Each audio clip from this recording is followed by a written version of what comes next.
Batas, selamat datang di Bataknesia Channel.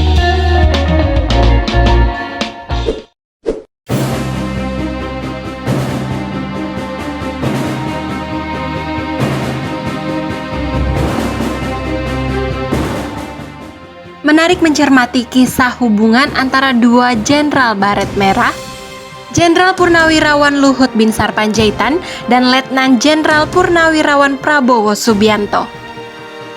Keduanya asli didikan Komando Pasukan Khusus atau Kopassus, satuan paling elit di jajaran TNI Angkatan Darat.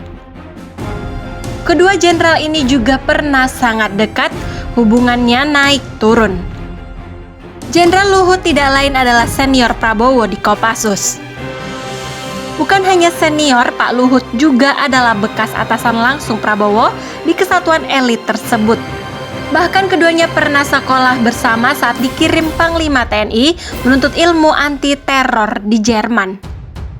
Sekembalinya dari Jerman, keduanya ditugaskan membentuk dan membangun satuan anti-teror Kopassus yang sekarang dikenal dengan nama Detasemen 81 Penanggulangan Anti-Teror Kopassus. Satuan paling elit di antara grup yang ada di Kopassus. Luhut jadi komandan, Prabowo jadi wakil komandan. Bisa dikatakan Luhut dan Prabowo adalah pendiri Satgultor, satuan paling rahasia di tubuh Kopassus.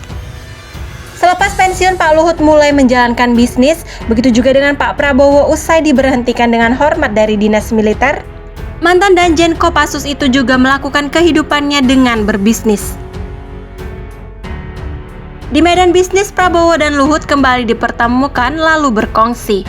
Mengutip buku Perang Panglima, Siapa Mengkhianati Siapa, yang ditulis Femi Adi Sumpeno dan A.A. Kunto pada tahun 2007, lewat bendera grup Kiani Luhut Prabowo menjalin kerja sama bisnis.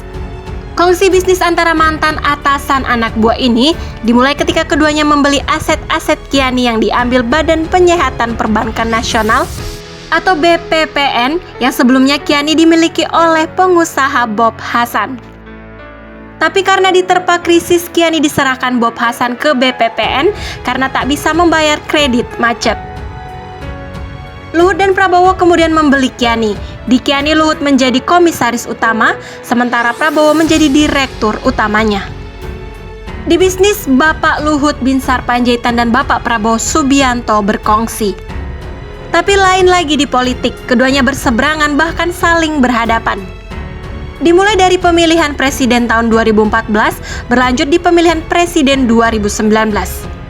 Jenderal Purnawirawan Luhut Binsar Panjaitan ada di kubu Bapak Jokowi, rival Letnan Jenderal Purnawirawan Prabowo Subianto di dua pilpres.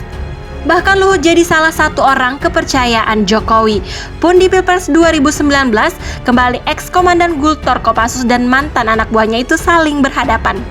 Pak Luhut di kubu Jokowi yang kembali jadi lawan Prabowo.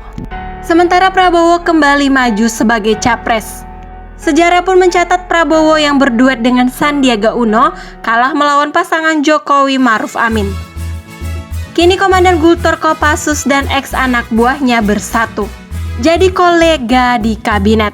Bapak Luhut Panjaitan jadi Menteri Koordinator Kemaritiman dan Investasi, sementara Bapak Prabowo Subianto mantan anak buahnya dan juniornya jadi Menteri Pertahanan. Sekian informasi untuk hari ini, semoga informasi yang kami sampaikan bermanfaat dan menambah pengetahuan kita semuanya. Horas dan Mulete.